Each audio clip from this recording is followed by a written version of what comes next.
Live from WTVO 17, this is Eyewitness News at 5. Good evening, I'm Mimi Murphy. And I'm David Greenberg. Well, rain is starting to make its way through parts of the state line. Yeah, these showers come with a small chance for severe weather, so let's check back in with Jordan for a look at the radar. Yeah, that's right, guys. Right now, as I mentioned a moment ago, we haven't had any severe thunderstorms yet locally. There is a chance for a couple of those to produce some gustier winds, though, up around 40 miles per hour, as well as roughly penny-sized hail with those strongest cores. The one severe thunderstorm that is currently in the region is up just south of Milwaukee, as most of these strongest storms are sitting just across the coast of what we have across Lake Michigan right now. But things are winding down, or starting to wind down across most of the state line here into the afternoon and into the evening. A couple of the strongest storms that we had briefly were across portions of Whiteside County. As you saw, some of the strongest cores pass just to the south of Prophetstown and cross the southern border of Whiteside County before things now starting to wind down even there. But further off to our north and to the northeast, we did see a couple of rumbles of thunder even across northern portions of Winnebago County and into southern Wisconsin, although most of that now continuing to wind down as well. The going trend is still going to be with these thunderstorms that will slowly be weakening and diminishing in coverage as we head toward the later part of the evening tonight, as we will see sunset not too much further away as well. We hold on to at least a chance for a couple of these isolated showers and maybe a rumble or two of thunder as we head toward around sunset, things diminishing after that. I think our severe threat likely going to be significantly lower here for the rest of the afternoon than what it may have been early into the day, with the more coverage of the storms being more widespread, helping to limit the intensity of any individual cells. Once we get past these storms, we have a couple of days of sunshine coming. I'll preview how warm our temperatures are going to get in advance of that coming up in my full forecast in just a little bit. All right, thanks, Jordan. 5 Rockford teens are accused of shooting pellet guns at people. Police say they received multiple reports from citizens. Around 5 yesterday morning, officers stopped a car believed to be involved on Latham Street. Police say they recovered gel pellet guns and additional gel pellets in the vehicle. Joseph Holloway Rockwell, along with 3 17-year-olds and 1 14-year-old, were all in the car. They're all charged with mob action. Holloway Rockwell's also charged with resisting arrest, and he was taken to the county jail. The 4 other teens were released to their parents.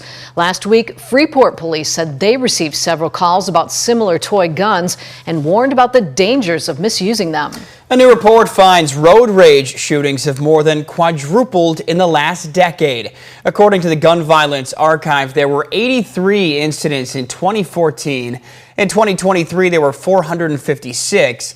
New Mexico, Wisconsin, and Tennessee lead the country in average shooting incidents per million people. Illinois is in the middle of the rankings. Rockford Public Schools are making it easier for local kids to eat during the summer. Currently, schools provide free breakfast and lunch for all students Monday through Friday. A new EBT program is set up to provide meals for students while they're on summer break. Our Rayanne Wiles shares more. Rockford Public School students will get some help to help pay for groceries over the summer. The EBT program is designed to supplement eligible families in the district, giving them $120 per student. It's an opportunity when school's out of session for another avenue to feed their kids.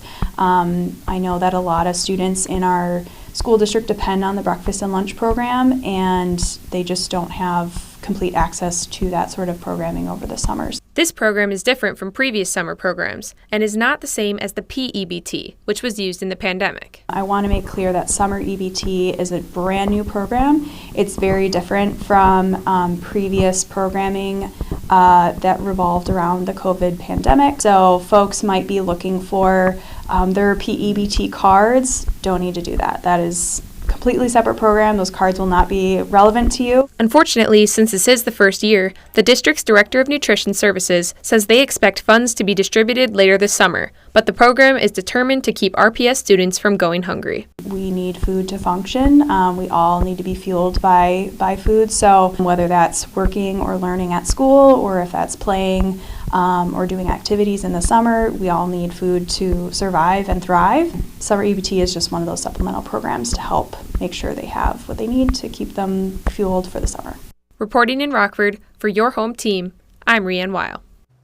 Well, the House is expected back in Springfield today after the Illinois Senate took the first step in passing the state's budget over the weekend.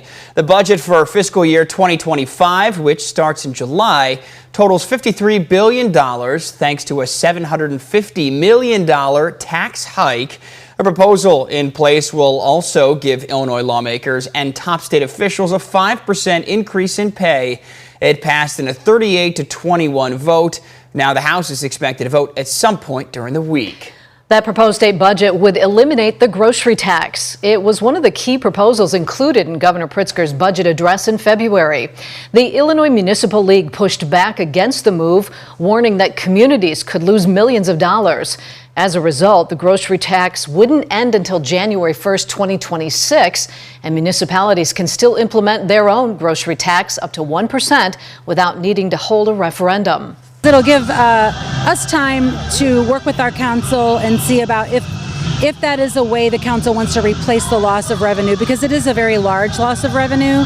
So does the council have an appetite for replacing it with what the state of Illinois is going to allow the city to do as a municipality, or do they want to create that gap and fill it in another manner? The proposal only passed the Senate. With the rest of the state budget, the House of Representatives must approve it before it heads to the governor's desk. Well, it's National Hamburger Day today, and to celebrate, some fast food restaurants across the country are offering some discounts and savings. Burger King celebrating their flagship item with a week of deals, including a free hamburger today with any purchase of 70 cents or more on their app. Wendy's customers can get a hamburger for just 1 cent through Sunday with any online purchase. To celebrate, we actually went to a local bar and grill who says that every day is a good day for a burger. There's never a bad time for a burger. Every time is a good time for a burger. I mean, it's an all-American thing. You can't go wrong with America. So it's a beautiful thing. I'm sure many burgers were consumed over the weekend. Other deals include 50% off hamburgers at Arby's for mobile orders and buy one, get one burgers at Buffalo Wild Wings for Blazin' Rewards members. Well, still to come, dozens of people are killed after an attack on a refugee camp in Rafah. Up next, how the White House is responding to the deadly strike. And coming up at 6, the Scripps National Spelling Bee is underway. The local students participating in today's contest.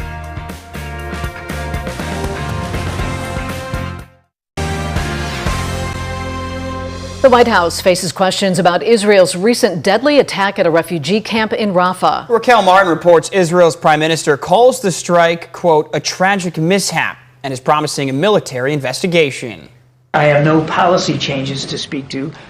It just happened. The White House is not laying out any new consequences for Israel following a deadly Israeli strike near a Rafah refugee camp Sunday. So how does this not violate the red line that the president laid out? As I said, we don't want to see a major ground operation. We haven't seen that at this point. Israeli officials insist the strike was targeted and eliminated 2 Hamas senior officials. However, the fire that erupted killed more than 40 civilians. 8 were children. Israel, of course, has a right to go after Hamas. But, as we've also said many times, Israel must take every precaution possible to do more to protect innocent life.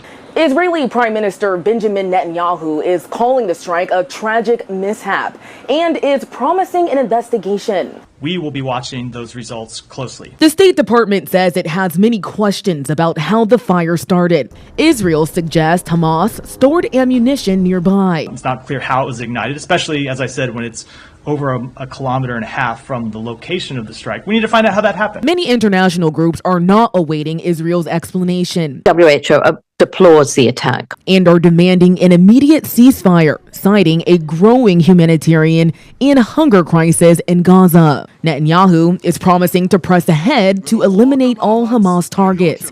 Right now, dozens of Palestinians are trying to flee Rafah as Israeli airstrikes intensify. In Washington, Raquel Martin. Well, at the moment, rain is making its way through the state line once again. When we come back, Jordan tells us when our skies will begin to clear.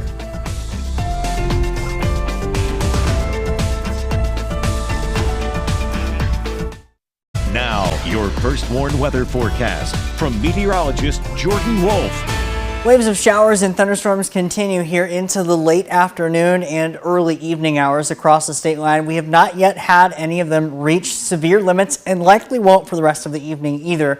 Our strongest storms have been capable of producing around 40-mile-per-hour wind gusts, as well as roughly penny-sized hail. We'll look at a couple of those strongest storms, or at least where they were earlier. In Whiteside County in particular, we did have one storm that briefly passed south of I-88 and now out of the region that did briefly produce the potential for those 40-mile-an-hour wind gusts and penny-sized hail. A bit further up to the north and to the northeast, still holding on to a couple of rumbles of thunder, particularly in McHenry County right now, still moving off to the east in that direction, but looking like we're not seeing much in the way of lightning or any storms for that matter further off to the west along I-39 corridor. We do still have some moderate to even heavy rain up toward Janesville and maybe a rumble or two of thunder, but things are continuing to wind down here into the afternoon and going into the evening. Still some breezy winds out behind a lot of this rain, but clearing skies, even some patches of blue up there with our SkyTrack camera overlooking Freeport and the golf course out there.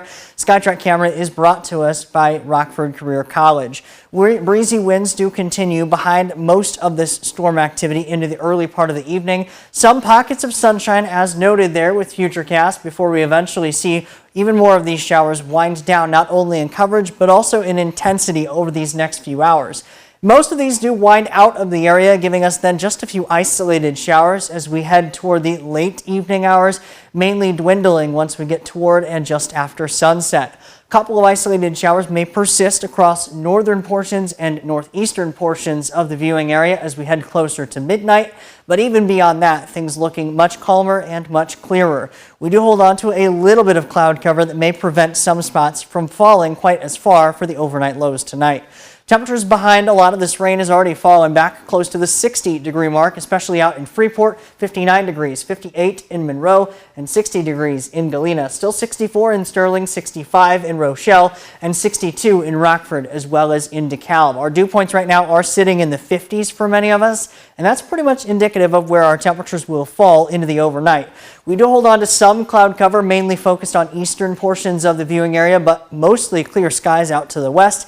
May allow some spots to fall into the upper 40s for those overnight lows, but Rockford specifically may end up falling only into the low 50s. We do see some sunshine, even more so than what we had today as we head into tomorrow. A lot of that then does warm us up back close to 70 degrees, but northerly winds keep us from warming much further than that. So we only top out at 70 as we head toward tomorrow afternoon. Futurecast does keep us clear as we head toward the later part of the evening. Here's that cloud cover, though, that I mentioned for most of our eastern counties. Clear skies out west, may see some spots dropping down into the 40s. Lots of sunshine as we head into tomorrow, a few clouds and maybe an isolated sprinkle closer to Lake Michigan as we head toward tomorrow afternoon, but things continuing to trend in the right direction as far as drier conditions over the next couple of days. We do have a couple of cooler nights in store as high pressure settles over directly overhead. Specifically Wednesday night into Thursday, we could see some spots even dropping into the low 40s in a few locations. The official forecast only has us right now in the mid-40s in Rockford, 44 degrees for Wednesday night into Thursday, 74 for Thursday afternoon's high. Another cooler night, Wednesday night going into Thursday night going into Friday, but we are back close to 80 degrees as we head into the weekend with additional thunderstorm chances moving in after that. Yeah, it'll be nice to see the sun during this week, Jordan. Thank you. For sure. Scott's next with sports. Craig Counsell will try again tonight to get the Cubs on track against his former Brewers team. And Scott's going to update us on the condition of former Rockford golfer Brad Benjamin, who is in need of a life-saving kidney transplant. Now sports with sports director Scott Lever.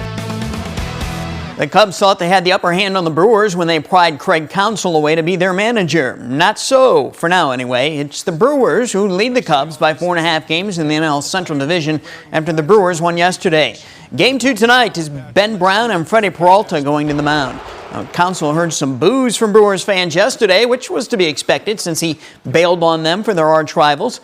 Counsell says this series, though, isn't about him. It's about the two teams.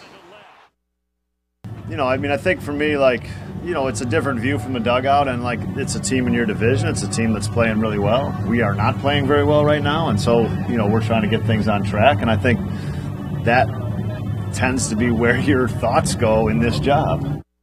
The Cubs have lost their last 5 games and 8 to their last 10. And the White Sox will host the Blue Jays again tonight. The Sox have lost their last 6 games. The Blackhawks have signed 19-year-old forward Martin Mishak to a 3-year contract. He was their second-round draft pick last year. Mishak suited up for 1 game with the Ice Hogs this past season after spending the season in the Ontario Hockey League. Well, the Rockford Rivets are off to an 0-2 start. They lost a day game today in Kalamazoo 5-4. Their home opener, again, will be this Friday night against Battle Creek. Well, we know the Celtics are in the NBA Finals. We'll know in a few hours if they'll be facing the Mavericks. The Mavs will try to sweep the Timberwolves tonight in Game 4 of the Western Conference Finals. Game 1 of the NBA Finals is set for next Thursday. It'll be shown here on WTVO. In January, I brought you the story of local golfer Brad Benjamin and how he needed a life-saving kidney transplant. Well, I have some good news on that matter. Brad found a donor who was a direct match, and a couple weeks ago, he had his transplant procedure, and it was a success. In fact, Brad is back home already, continuing his recovery. He tells me in an email that he and his wife and children feel very blessed. He says he's up and walking. Full recovery, though, will take another 6 to 8 weeks.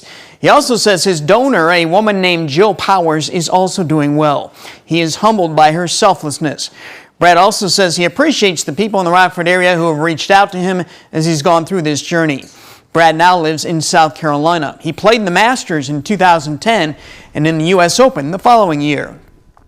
That's sports. We'll be right back. For the last several days, it feels like the weather's kind of been all over the place, hasn't it? Kind of flipped and flopped. We saw some nice weather, then some rain, some nice, and now we're back to a little bit of rain here. Right, and at least we've stacked 3 days in a row of rain and storms together. So it's starting to get a little bit more consistent, and then we're going to have a couple more days where we get the sunshine that comes back. The tides are turning for us. Yes, so we are trending in the right direction, and even trending in the right direction with our thunderstorm coverage here today, as we had a couple of the stronger storms that were capable of producing around 40-mile-per-hour wind gusts and roughly penny-sized hail, but the trends now continuing to diminish here late into the evening, as depicted there pretty well on the firstborn interactive radar from Rockford Glass and More. We do hold on to at least a chance for an isolated shower, maybe a rumble or two of thunder through around sunset tonight. A couple isolated showers then persist even longer, possibly close to midnight for some of our northeastern locations. Clearing skies tonight, temperatures back down in the low 50s, close to 70 tomorrow, mid 70s, and then close to 80 by the weekend with more storm chances. All right, thanks, Jordan. World News Tonight's up next. I'll be back here at 6.